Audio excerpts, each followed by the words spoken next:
El Victory Tour fue una gira de conciertos por Estados Unidos y Canadá de la banda The Jacksons, conformada por Jackie, Jermaine, Tito, Marlon, Michael y Randy Jackson entre julio y diciembre de 1984.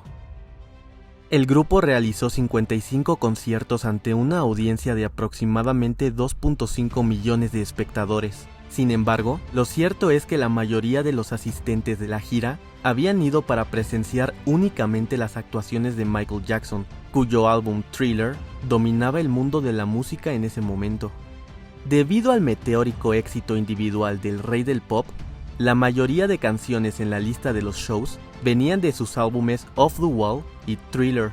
La gira recaudó aproximadamente $75 millones, equivalentes a poco más de $226 millones de la actualidad, estableciendo un nuevo récord para la gira de recaudación más alta en ese momento. Sin embargo, si la gira Victory era todo un éxito, ¿por qué Michael Jackson no la quería realizar?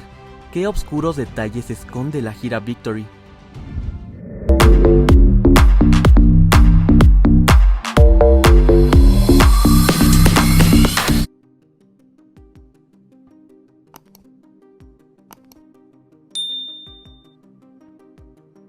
Era 1983 y Michael Jackson estaba sacudiendo al mundo entero con su álbum Thriller. El rey del pop había dejado alucinados a todos los millones de espectadores que vieron su paso lunar.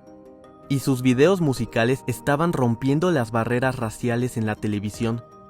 Una gira mundial era la manera perfecta de establecer el dominio del álbum Thriller como un medio de atracción internacional en vivo y también de poder enfrentar directamente a los fanáticos con el control del baile y el canto en directo que poseía Michael Jackson.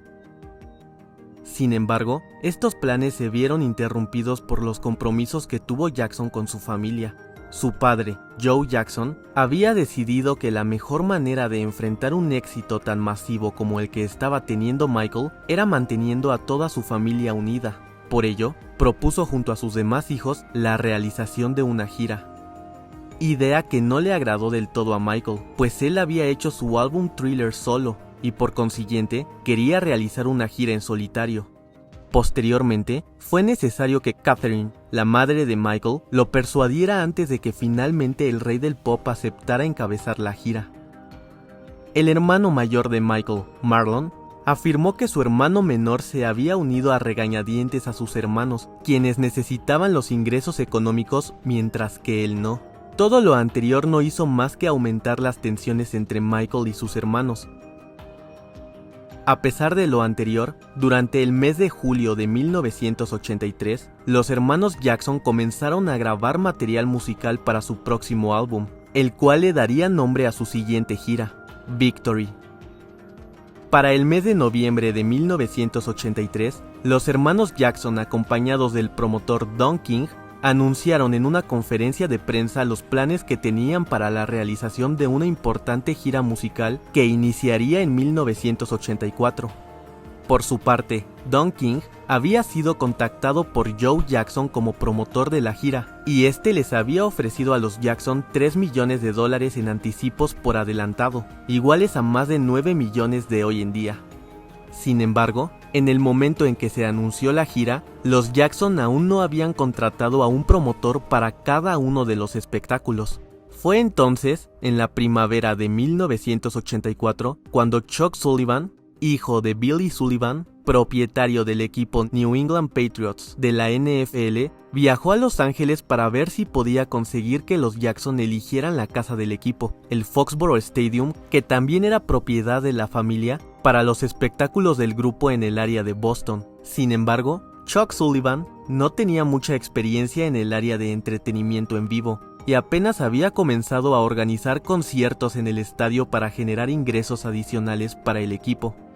Pese a lo anterior, en una reunión, Frank DiLeo, quien en ese entonces era vicepresidente de Epic Records, el sello que representaba a los Jackson, le dijo a Sullivan que las conversaciones del grupo con su promotor original habían fracasado y estaban buscando un reemplazo. Sintiendo una oportunidad, Sullivan regresó a Boston y comenzó a reunir el financiamiento para permitir que Stadium Management Corp., la subsidiaria de los Patriots que operaba en el Foxborough Stadium, promocionara todo el Victory Tour.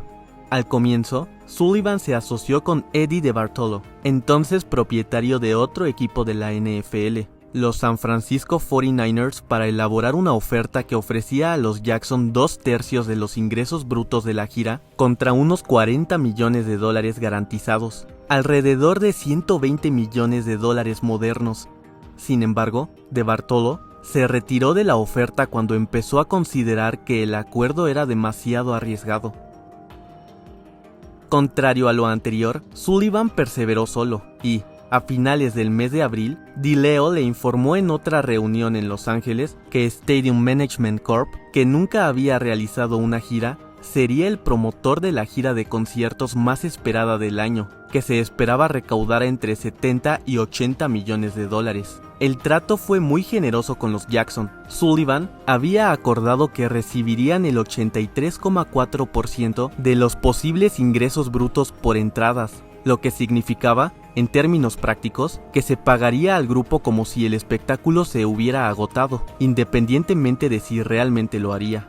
Ese porcentaje estaba al menos 25 puntos por encima de lo que en ese momento era el estándar de la industria para los artistas en gira. También garantizó a los Jackson un anticipo de $36,6 millones, iguales a poco más de $110 millones actuales.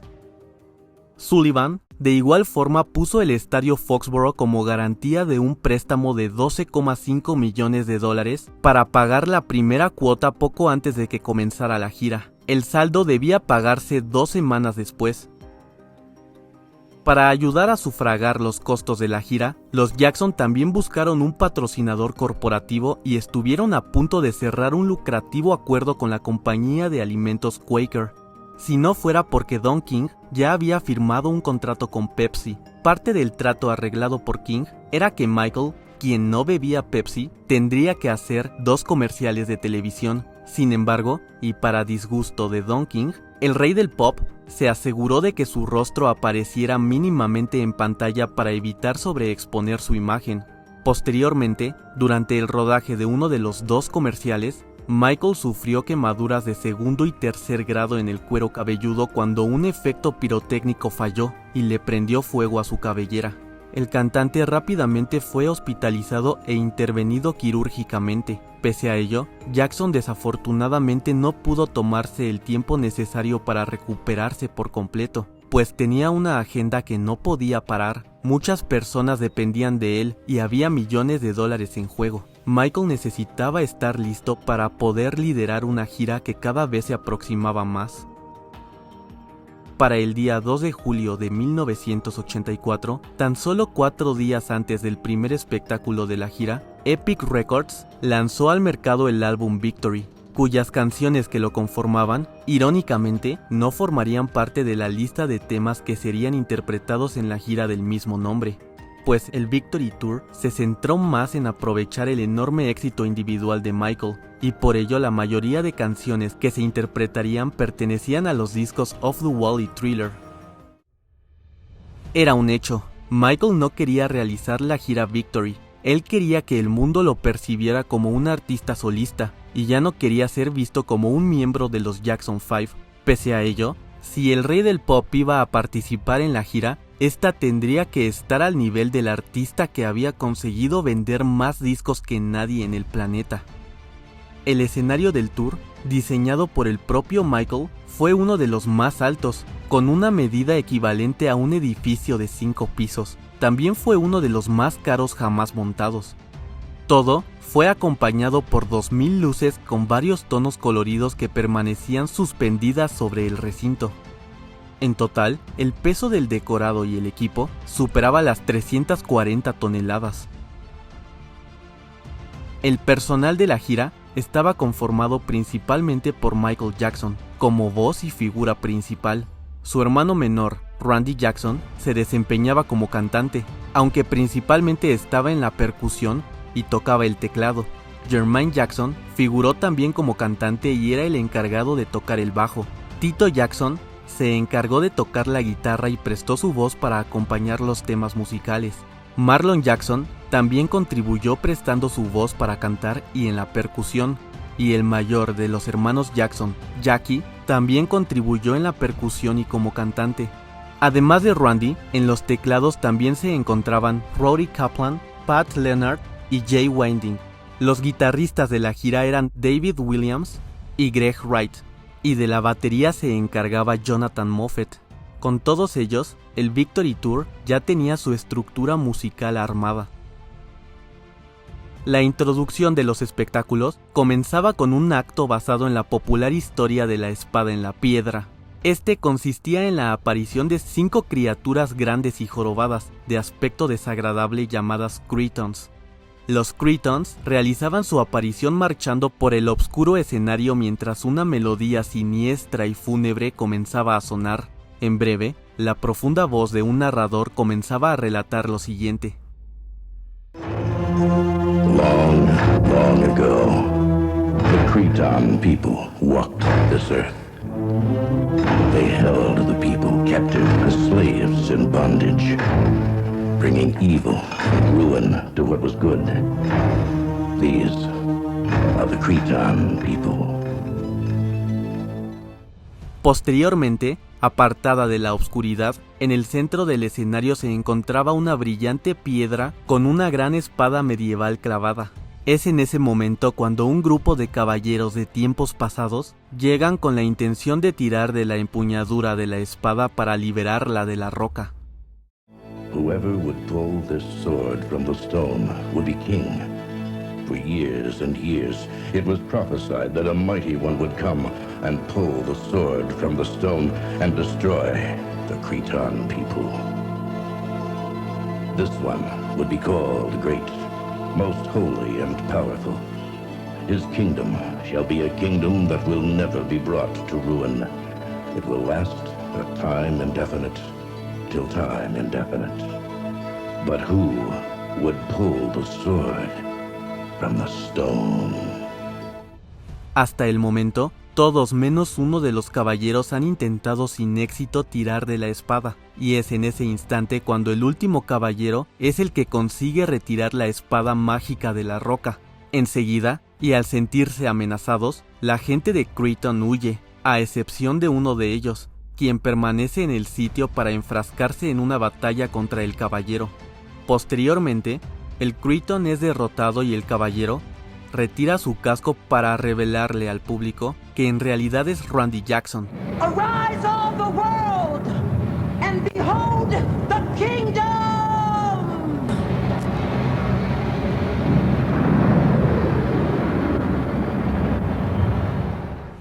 Más adelante, un espectáculo de luces láser y nubes de humo se apoderan del escenario. Momentos más tarde, una trampilla se alza, cubriendo todo el lugar en una cálida luz blanca, de la cual se pueden percibir una silueta sobre una plataforma. Michael Jackson y sus hermanos han hecho su aparición, gracias a la victoria del caballero sobre los monstruos Cretan. Y es en ese momento cuando los hermanos Jackson están preparados para bajar unas escaleras que conducen al escenario.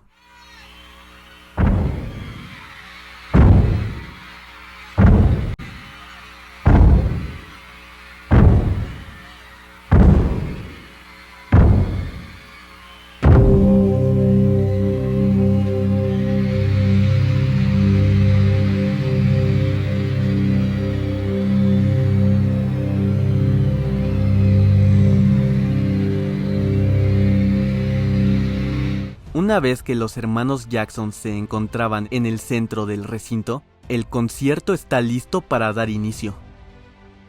El show comenzaba con la interpretación del tema Wanna Be Starting Something, en el cual Michael se presentaba luciendo una elegante y brillante chaqueta blanca de corte militar. La pieza, forrada de seda blanca y lamé plateado, está completamente cubierta con cristales de Swarovski, con detalles de cuentas doradas. La chaqueta también cuenta con filas de botones decorativos de metal dorado en la parte delantera y con charreteras doradas a juego con cuerda de cuentas y borlas en el hombro izquierdo. Todo acompañado por una elegante faja de tela sobre cuero que se cruza por toda la pieza. A menudo, con cada espectáculo el rey del pop variaba esta faja de tela para hacer diferentes combinaciones. Sin embargo, En ocasiones, Michael abría los shows luciendo una brillante y elegante chaqueta forrada en satén plateado, con estampado floral de brocado turquesa cubierta con iridiscentes cristales de Swarovski y cuentas de corneta en una variedad de tonos pastel. Y como de costumbre, el cantante usaba una elegante faja removible de tela sobre cuero cubierta con cuentas de corneta de color turquesa y grandes piedras preciosas facetadas de imitación. Aunque también era frecuente que Jackson abriera los espectáculos vistiendo una chaqueta plateada forrada de seda blanca, completamente cubierta con cuentas de corneta transparentes, cristales de Swarovski acomodados en patrones de floretes, botones plateados decorativos y rayas de pedrería engastada. Lo que Michael nunca cambió fue el uso de fajas de tela para adornar sus vestuarios al comenzar las presentaciones.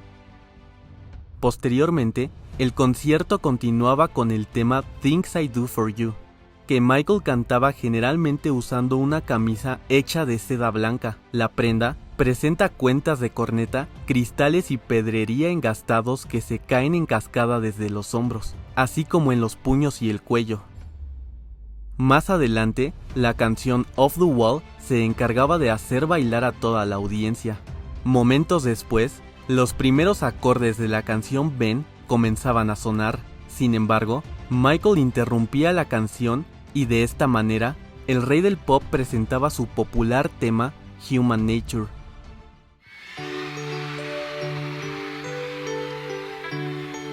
The next song we're gonna do is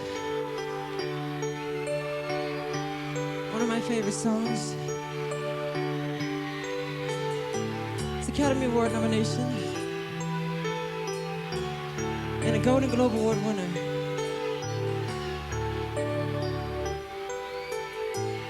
Hold up, wait, stop.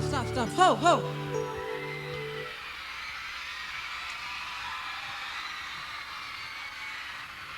I tell you what,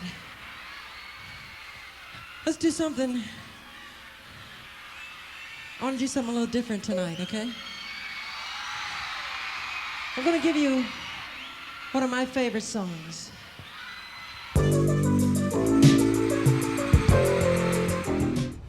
Después, la canción This Place Hotel era interpretada por los hermanos Jackson, para que luego el concierto se amenizara con el tema She's Out of My Life.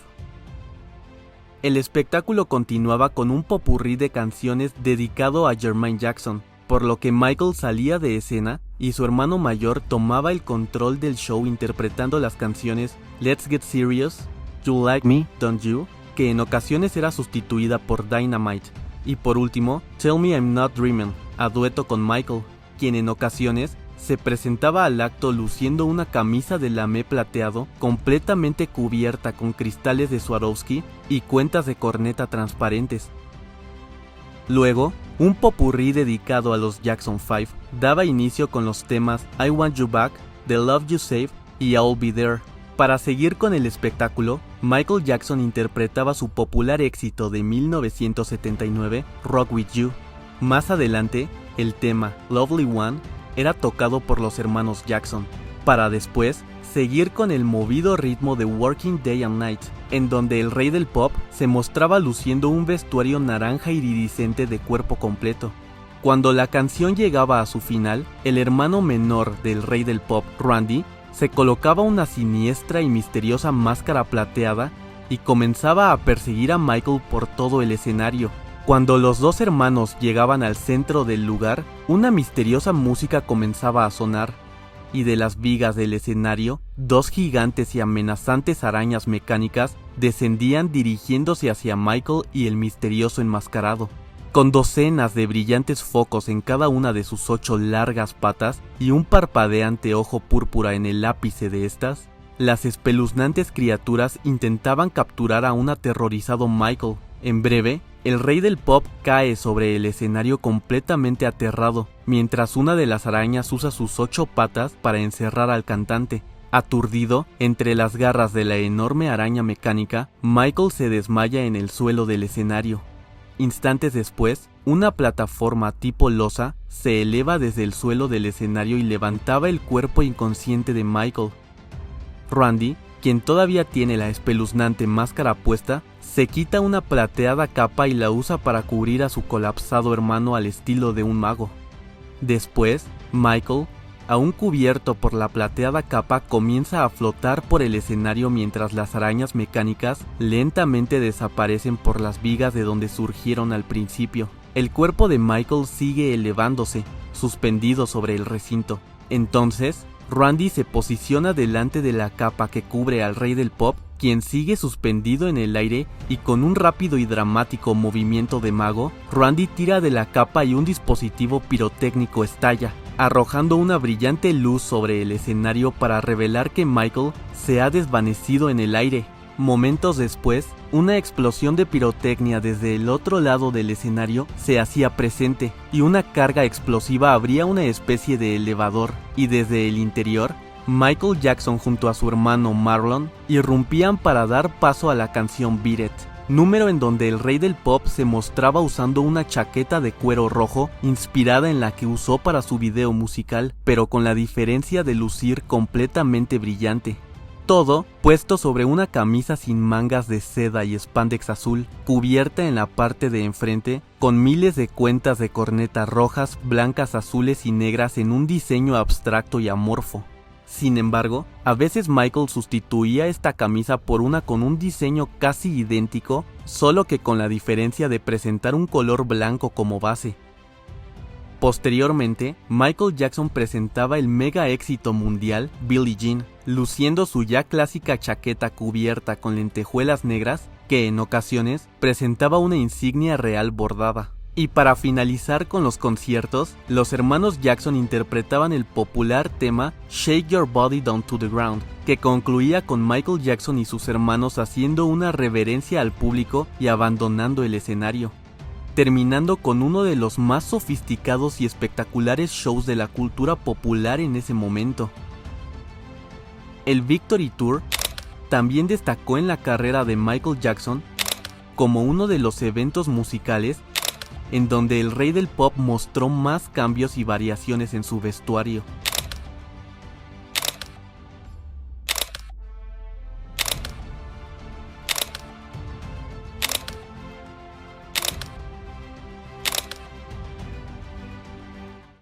Sin embargo, a pesar de todo lo anterior, la gira Victory no estuvo exenta de las polémicas. La primera de ellas tuvo que ver con la venta de entradas.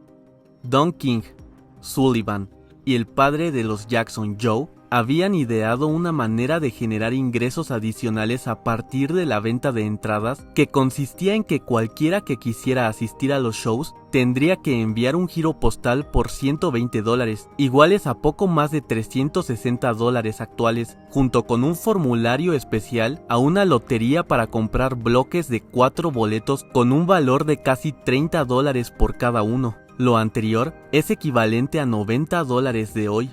Una vez recibido, el dinero debía depositarse a una cuenta estándar del mercado monetario que devengaba un interés anual del 7%. Se necesitarían de 6 a 8 semanas para que se llevara a cabo la lotería y se reembolsara el dinero a los compradores no seleccionados. Dado que solo uno de cada 10 compradores ganaría la lotería y recibiría boletos, habría más dinero en el banco durante ese periodo de tiempo que boletos para vender, con lo que se esperaban ganancias de entre 10 y 12 millones de dólares en intereses. Jermaine, Marlon, Jackie, Tito y Randy estuvieron a favor del plan, pero Michael no, e incluso les advirtió que eso sería un desastre de relaciones públicas. El precio de la entrada de $30 ya era más alto que el que cobraban la mayoría de los artistas importantes en giras como Prince y Bruce Springsteen en ese momento. Y todo se vio agravado por el requisito de forzar al público a comprar 4 boletos. Esto puso las entradas fuera del alcance de muchos de los fanáticos afroamericanos de Michael que no tenían seguridad financiera en aquel momento.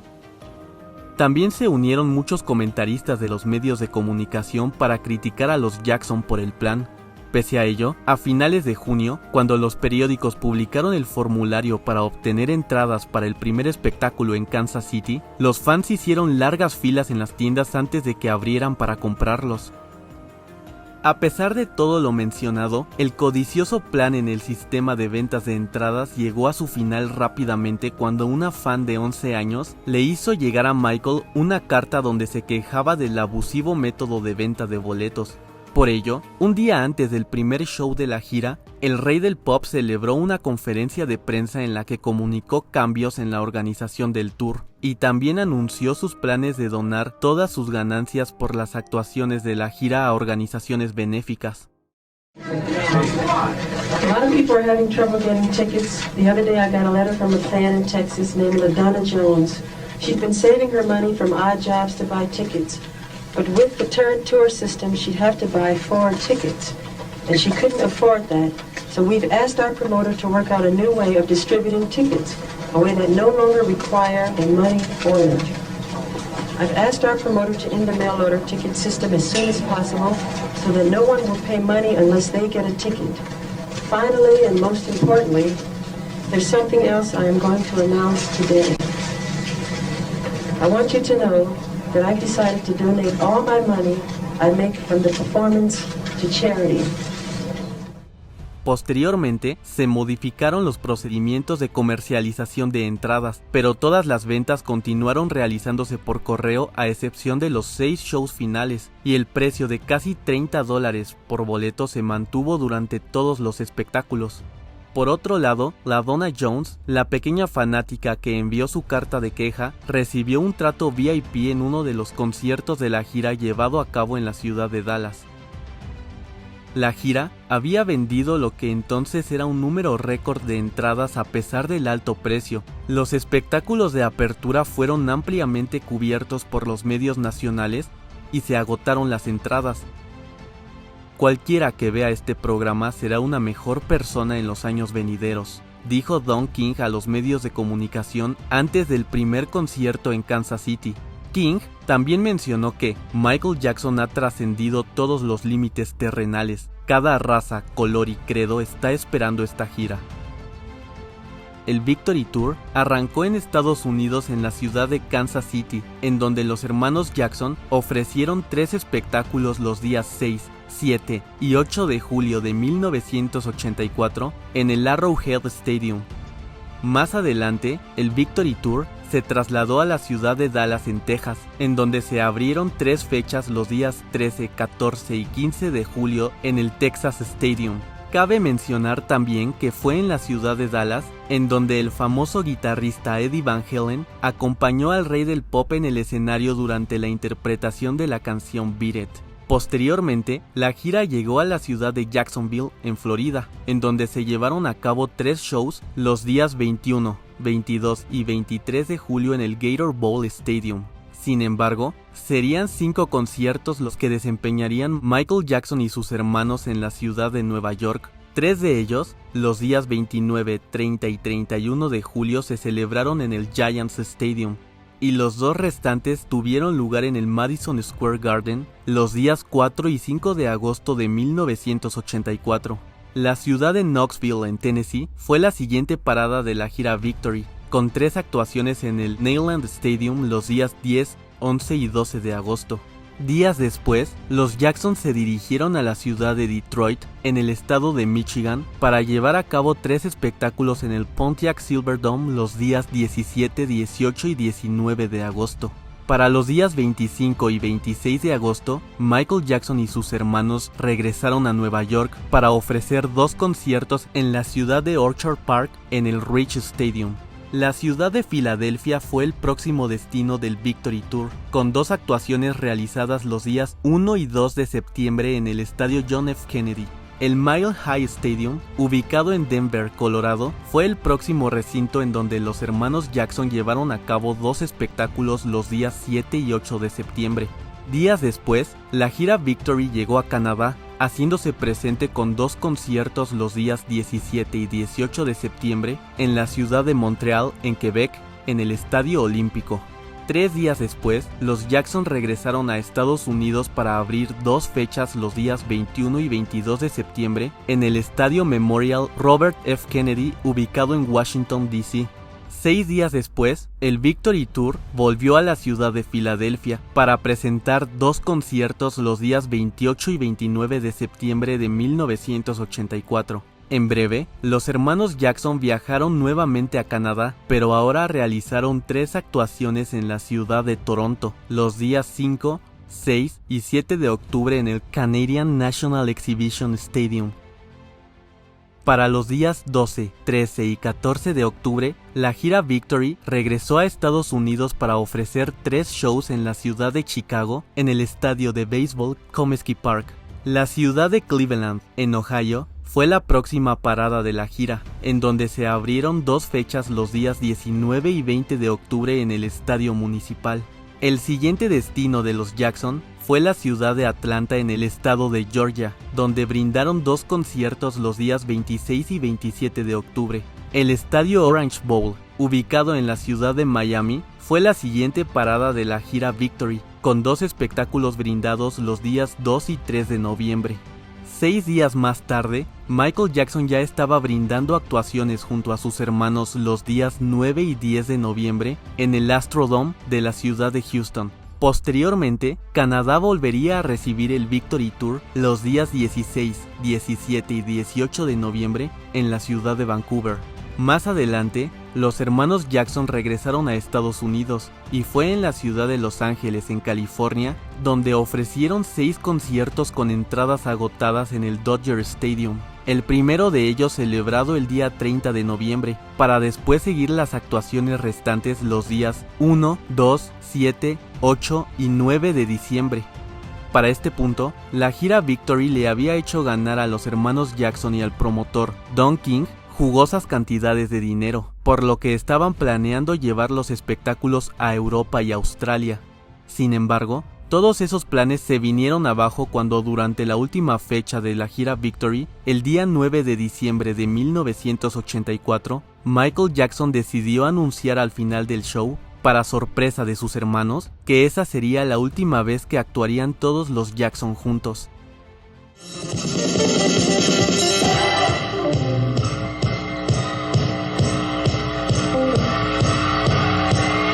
Listen up.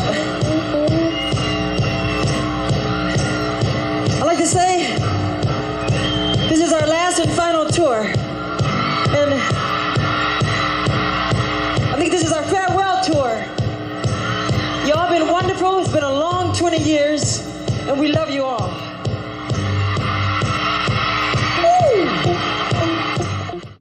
Dicho comunicado por parte de Michael terminó por sepultar las finanzas del promotor de la gira, Chuck Sullivan, quien había estimado en junio de 1984 que ganaría hasta $13 millones, pero para el mes de agosto había reducido esa estimación en más de 3/4 partes, a solo $3 millones. Esto debido al transporte del escenario de más de 300 toneladas que Michael había diseñado, ya que por su tamaño ocupaba 1/3 de un campo de fútbol, lo que requirió de más de 30 remolques de tractor para instalarlo y transportarlo. El escenario era tan grande que también requería utilizar parte del área de asientos y en algunos lugares eliminaba hasta 1/4 parte de los posibles asientos disponibles en el mercado. Antes de que la gira comenzara, Sullivan había gastado casi $1 millón en honorarios legales y seguros. Pronto, los costos generales alcanzaron un promedio de alrededor de $1 millón por semana, muy por encima de las expectativas, y Sullivan no pudo pagar un saldo de $24 millones de anticipo, por lo que renegoció el acuerdo hasta el 75% de los ingresos brutos potenciales por asientos poco después de que comenzara la gira. Para finales del mes de noviembre, múltiples espectáculos que jugaban un papel financiero clave habían sido cancelados. Oficialmente, la razón era que Jermaine estaba demasiado enfermo de gripe para actuar, pero se especuló que los roces entre los hermanos Jackson e incluso una lenta venta de entradas influyeron en la cancelación de dichos conciertos. Lo anterior afectó severamente a Sullivan, quien estaba tan escaso de efectivo que suspendió el pago de un cheque de $1,9 millones a los Jackson después de las fechas de Vancouver, Inmediatamente después, debido a las presiones derivadas de las terribles pérdidas monetarias, Sullivan sufrió un infarto leve y abandonó el hospital antes de tiempo para renegociar nuevamente con los Jackson, reclamando pérdidas de entre 5 y 6 millones de dólares. Los Jackson acordaron renunciar al pago suspendido a cambio de una mayor proporción de los ingresos de los 6 espectáculos finales en el Dodger Stadium. Como resultado, las ganancias estimadas de Sullivan se redujeron a $500,000. Paralelamente, durante el Victory Tour, la tensión entre Michael Jackson y sus hermanos no hizo más que aumentar. Mientras el rey del pop se hospedaba en hoteles de alta categoría y viajaba en un jet privado, el resto de su familia volaba en vuelos comerciales. Algo que también causó quejas de los hermanos Jackson contra Michael fue que, a pesar de un acuerdo previo a la gira según el cual solo los Jackson podían viajar en la camioneta alquilada para llevarlos a los espectáculos, el rey del pop comenzó a llevar a la estrella infantil Emmanuel Lewis con ellos. Más tarde, después de un acuerdo similar sobre un helicóptero que llevó a los hermanos a un espectáculo en el Giants Stadium, Michael apareció con Sean Lennon, el hijo de John Lennon y Yoko Ono, desencadenando que sus hermanos lo miraran furiosos durante el vuelo completo. También era sabido que los hermanos tomaban vehículos separados para los conciertos, se alojaban en diferentes pisos de los hoteles y se negaban a hablar entre ellos de camino a los espectáculos. Los problemas de salud también se hicieron presentes durante la gira. Jackie Jackson se perdió numerosos espectáculos por una lesión en la pierna, supuestamente sufrida durante los ensayos, y durante un lapso de tiempo, Michael quedó tan agotado por el estrés de la pelea con sus hermanos que tuvo que recibir atención médica.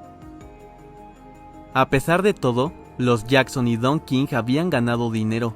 Sin embargo, Chuck Sullivan no. Fue él quien se llevó la peor parte del Victory Tour, pues como consecuencia de las pérdidas que representó la gira, Sullivan y su padre se vieron en la necesidad de vender a los Patriots, su equipo de la NFL, junto a su estadio.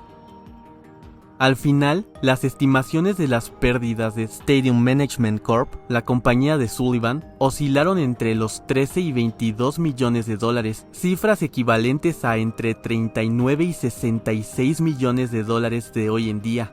Por su parte, los Jackson ganaron aproximadamente 36 millones de dólares, lo que equivalía a unos 7 millones de dólares para cada hermano.